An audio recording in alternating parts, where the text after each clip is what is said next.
Oke, jadi sebelum mau ke observasi ke kelas bisa, kita akan melakukan observasi dulu ya. Ada beberapa pertanyaan yang mau saya tanyakan. Yang pertama, mata pelajaran misal ampuh saat ini apa ya? Pengelolaan bisnis retail. Pengelolaan bisnis retail di kelas berapa? Kelas 11 pemasaran. Oke. Tujuan pembelajaran kali ini apa? Tujuan pembelajaran kali ini untuk mengetahui proses dasar bisnis retail. Proses dasar bisnis retail. Kemudian area pengembangan dari siswa yang mau dicapai oleh misal. Kalau untuk materi ini, saya sih rencananya pengen mengembangkan kepercayaan diri siswa. Jadi biar mereka tuh belajar percaya diri, tampil ke depan, menyampaikan materi secara mandiri. Jadi mereka bisa belajar menguasai materi itu berdasarkan pemahaman sendiri. Nanti bisa pintar, terus melatih mereka juga lebih kreatif dalam penyampaian. Kemudian strategi apa yang dipersiapkan? Nah, rencananya karena ada yang mau dicapai itu, jadi strategi yang ingin saya lakukan itu dengan presentasi individunya. Jadi masing-masing siswa, menarik sekali. Masing-masing siswa maju satu persatu untuk melakukan presentasi sesuai dengan materi yang mereka dapatkan nanti. Jadi ini kerja individu bukan kerja kelompok Iya, ya. Saya baru ini mendengar bahwa presentasi individu. Jadi ini mungkin lebih akan ke arah public speaking, bagaimana mereka menghadapi masa audiens atau mungkin apalagi jurusan pemasaran ya, harus menghadapi banyak orang ya. Kira-kira sudah pernah belum melakukan presentasi individu ini? Kebetulan belum pernah, ini baru pertama kali. Jadi menjadi tantangan tersendiri Betul, ya untuk betul, bisa. Jadi strategi yang akan kita lakukan adalah dengan presentasi individu. Persiapan apa yang harus dilakukan siswa? Persiapannya yang pertama, siswa harus lebih paham dengan materinya. Kemudian yang kedua, melatih diri untuk berbicara di depan. Jadi sebelum maju mereka belajar dulu cara penyampaiannya gimana. Terus membuat materinya, jadi bentuk presentasinya mereka nanti buat itu. Jadi yang akan ditampilkan nanti anak-anak sudah mengumpulkan hasil PowerPoint-nya, itu sudah dikumpulkan. Ya. Oke. Dan selama masa persiapan ini, apakah bisa mendampingi mereka atau mereka individu kerjanya? Nah, kalau selama persiapannya itu saya dampingi, karena kan materinya memang saya bagi ada di buku, tapi saya bebaskan mereka untuk menambah dari referensi lain. Jadi tambahannya itu saya perhatikan juga apakah memang sesuai atau tidak. Jadi nanti saat mereka maju ke depan yang disampaikan ke teman-teman juga tidak misalnya ada kesalahan itu, jadi mungkin minim lah kesalahannya. Jadi nanti hasil akhir yang akan dicapai adalah presentasi mereka. Kira-kira poin-poin apa yang mau diambil dari presentasinya? Yang dinilai ya, yang pertama itu pasti penampilannya, karena kan di depan dilihat banyak orang, jadi penampilannya harus rapi. Kemudian yang kedua, penguasaan materinya. Kemudian yang ketiga, penguasaan audiens. Kemudian penggunaan bahasa. Kemudian yang terakhir itu penyampaian materi, cara menyampaikan, Cara bagaimana? Oke, jadi benar-benar sudah mendetil ya persiapannya, dan sepertinya juga sudah matang, tinggal dilaksanakan ya. Iya. Baik, saya sangat menantikan nih bagaimana nanti proses pembelajaran di dalam kelas. Sepertinya juga nanti di hari besok ya kita mau ke observasi ya. Oke. Saya berharap juga bisa membantu mengawal anak-anak ya dalam melakukan kegiatan yang sangat baru ini dan sangat menarik presentasi individu. Baik, terima kasih Anissa, sampai ketemu besok.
yang sudah kita lakukan minggu lalu, ya kan? Sudah ada beberapa siswa yang maju ke depan, ya kan? Nah, seperti yang sudah Ibu sampaikan sebelumnya, presentasinya dilakukan masing-masing. Kemudian penilaiannya kemarin ada 5 aspek, ya kan? Penampilan, penyampaian materi, kemudian penguasaan audiens, kemudian penguasaan materi, dan penggunaan bahasa yang kalian gunakan. Nah, masing-masing aspek itu poinnya adalah 20 poin. Nah, selain itu, saat maju ke depan, kalian juga tidak boleh membawa HP.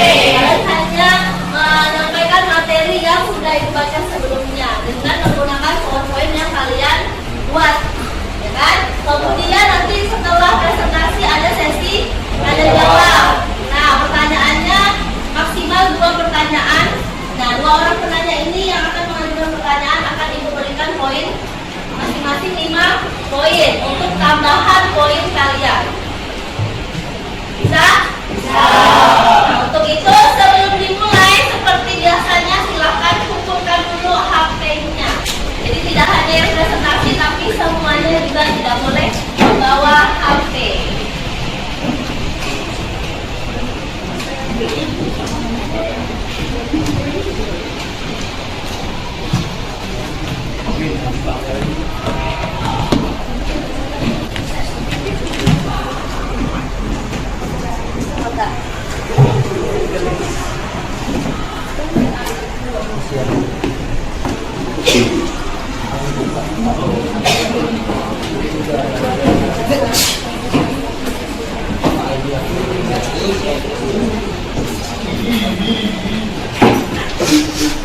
Nah, ada yang belum?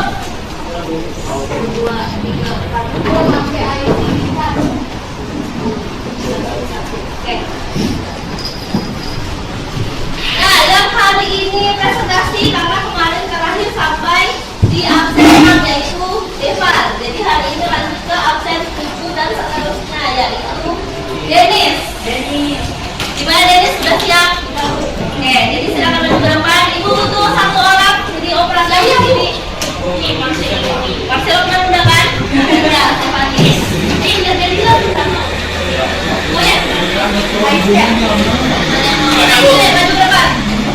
Orang operator. Oh, udah Bang Marcelo. Udah siapa? Ini.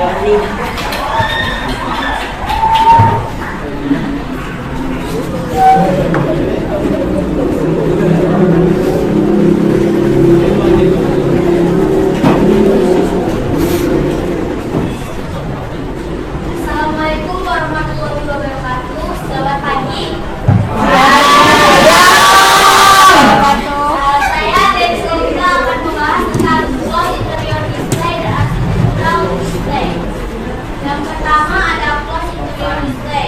Close interior display adalah pemajangan dalam semi tertutup atau lebih tepatnya itu pemajangan di dalam sebuah kotak khusus atau di dalam sebuah layar kaca, sehingga konsumen hanya dapat melihatnya saja tanpa perlu menyentuhnya. Biasanya produk-produk yang memerlukan pemajangan close interior display ini produk-produk seperti perhiasan, aksesoris, dan barang mewah lainnya yang memerlukan keamanan tambahan. Makanya close interior display itu menggunakan alat keamanan tambahan seperti kunci pengaman elektronik dan kaca anti pecah. Adapun tujuan dari close interior display yang pertama itu membantu mengurangi pencurian produk.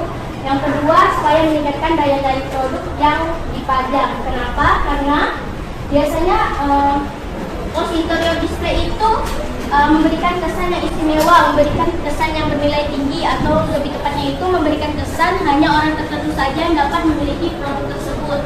Yang ketiga, supaya produk tidak mudah kotor. Kenapa? Karena close interior display itu menyediakan kaca atau bahan lainnya yang melindungi produk agar tidak terkena paparan udara dan luar, sehingga debu seperti partikel kecil lainnya tidak dapat masuk ke dalam produk tersebut. Adapun kelebihan dari close interior display adalah pertama memberikan tampilan yang lebih estetis dan menarik. Yang kedua, melindungi produk dari debu, kerusakan fisik serta kotoran. Yang ketiga, memberikan kesan produk yang mudah tinggi. Adapun kekurangan dari close interior display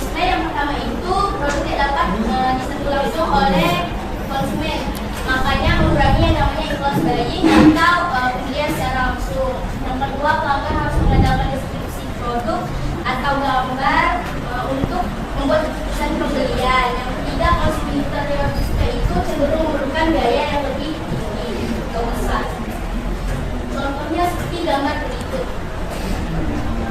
Yang kedua ada arsitektural display. Arsitektural display itu pemajangan yang menggabungkan antara dari aspek visual yang menarik dan aspek cara penggunaan produk, dari fungsional penataan produk sehingga pelanggan tahu di mana produk tersebut diletakkan dan bagaimana produk tersebut digunakan.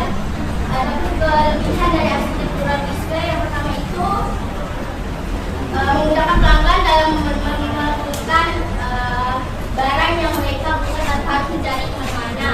Yang kedua, membantu memaksimalkan uang yang ada.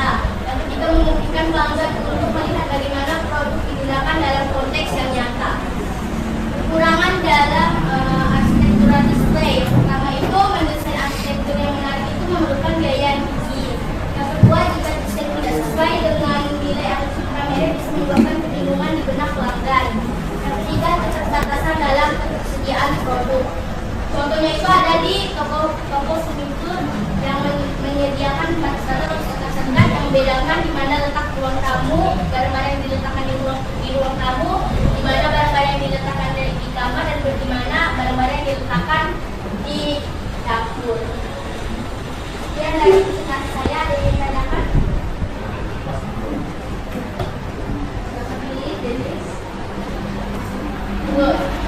Step adil loh.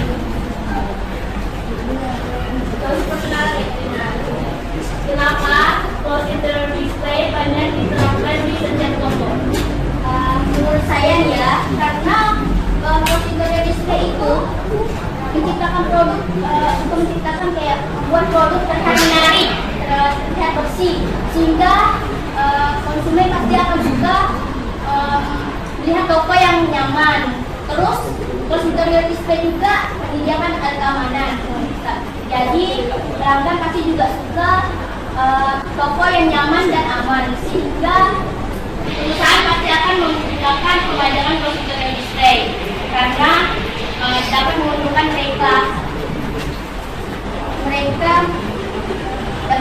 mereka karena banyak yang membeli produk di toko yang seperti itu tersebut. Apakah semuanya mengerti? Iya. Satu lagi, Pak Paul. Ada dua ibu. Ada berapa? Ya. Apakah ada kemungkinan kalau interior display kemasukan debu? Apa? Apakah ada kemungkinan kalau interior display kemasukan debu atau kecil lainnya? Mungkin bisa termasukkan debu karena kurangnya telitian dalam memadamkan tanggung jawab dalam memadamkan produk tersebut.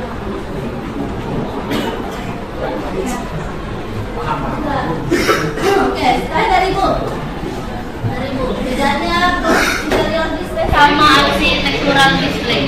Arsitektural display bedanya itu arsitektural display kan bisa disentuh oleh pelanggan untuk mengecek itu, sedangkan kalau interior display itu tidak dapat disentuh oleh pelanggan.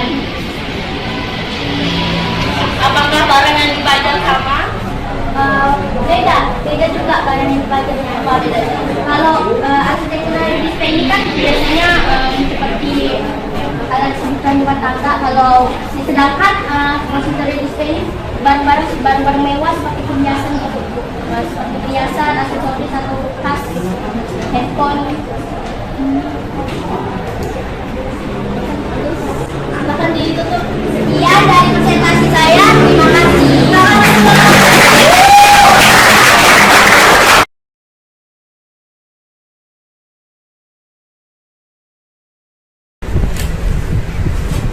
Selamat pagi Bu Nisa. Selamat pagi karena kemarin kita sudah observasi ya, dan sudah masuk ke kelasnya Nisa. Hari ini kita mau melakukan pasca observasi dari supervisi akademik yang sudah saya lakukan.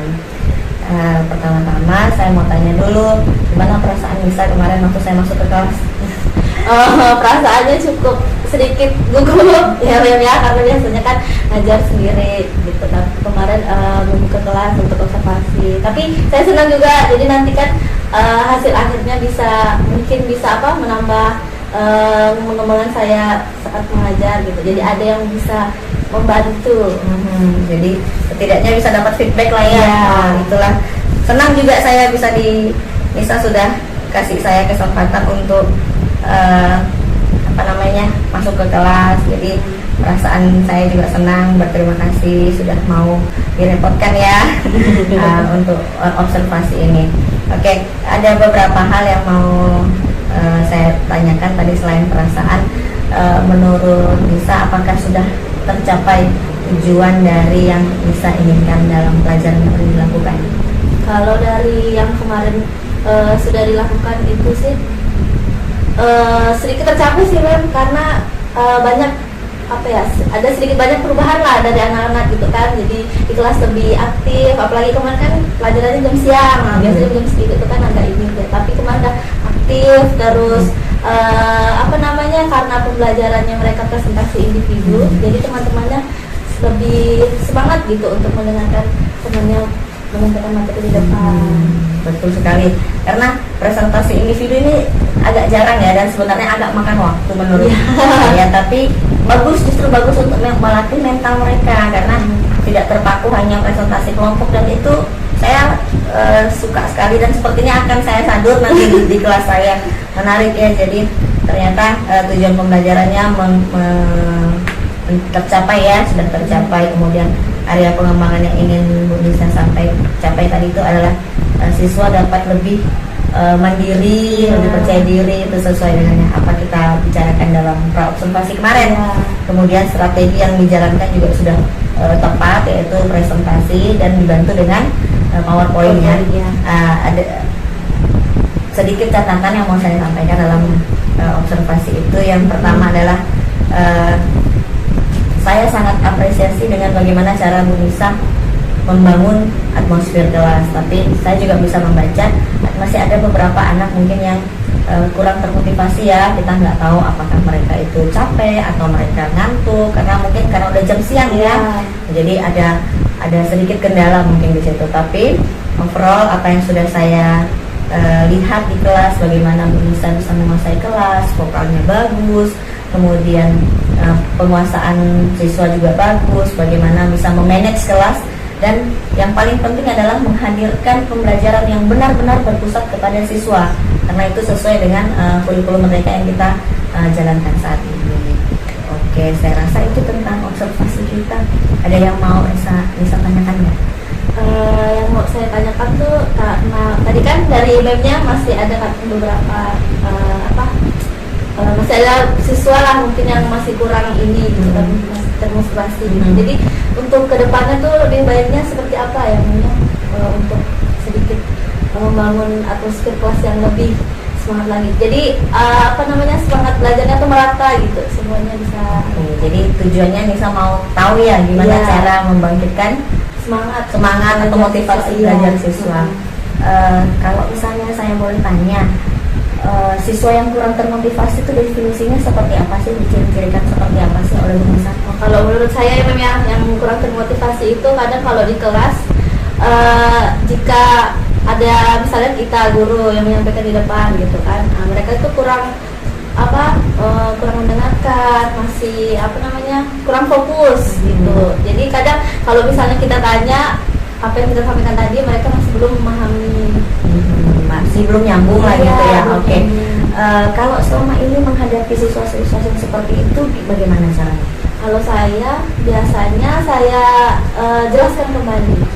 Karena saya siapkan waktu terpisah gitu kan, untuk menjelaskan lagi kepada mereka tadi yang masih kurang paham gitu. Atau biasanya saya minta bantu temannya yang sudah paham untuk menjelaskan juga. Jadi tutor sebaya seperti itu. Wah, mantap sekali. Jadi sebenarnya sudah dilakukan ya bagaimana untuk memotivasi siswa seperti tadi. Apakah menurut Bu Nisa itu sudah efektif?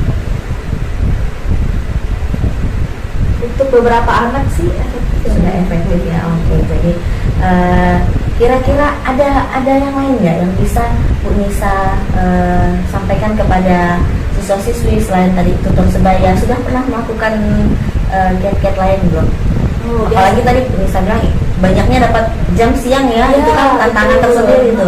Kira-kira apa? Biasanya ini kalau misalnya saya rasa mereka udah siang-siang udah capek nggak belajar, kan saya kasih ice breaking. Iya, jadi memberi ice breaking ya untuk tambah motivasi. Berhasil nggak tuh?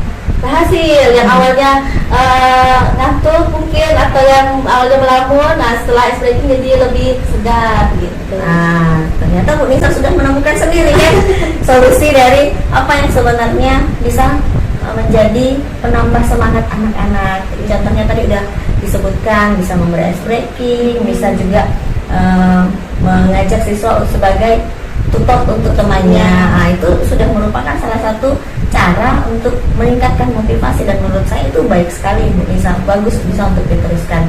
Nah, kira-kira untuk pembelajaran selanjutnya kapan Bu Nisa akan melaksanakan misalnya memberikan tutor sebaya lagi atau misalnya memberikan ice breaking lagi, kapan kira-kira? Untuk pembelajaran selanjutnya? Iya, pembelajaran sebaya. Kan kapan tuh, hari apa? Hari Senin nanti kan? Hari Senin ya? Iya. Oke, luar biasa. Dalam pelaksanaan itu kira-kira perlu dibantu nggak sama teman, sejawat atau siapa yang bisa mungkin membantu memotivasi atau membantu mengingatkan? Bisa. Menurut saya sih bisa ya, Bu.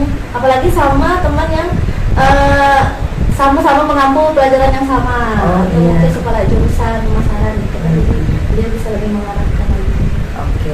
Dan sebagai bentuk tanggung jawabnya, kira-kira pencapaian apa yang ingin dicapai oleh Bu Nisa nanti setelah berhasil melaksanakan tutor sebaya dan memberi ice breaking tadi itu, kira-kira tanggung jawabnya seperti apa?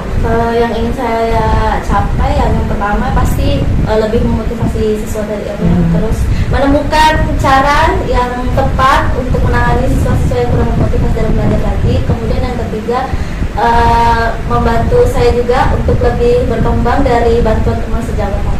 Luar biasa. Ternyata apa yang sudah kita lakukan tadi, mulai dari kita observasi, kemudian kita bincang-bincang singkat ini, banyak sekali poin yang bisa kita dapat ya, bahwa ternyata masalah-masalah sehari-hari yang sudah kita temukan, kita jalani itu, kita sudah menemukan sendiri solusinya, dan itu sangat baik. Saya berharap nanti kedepannya bisa menjadi guru yang semakin berkembang, semakin termotivasi. Sukses terus ya di masa depan ya. Terima kasih. Terima kasih banyak.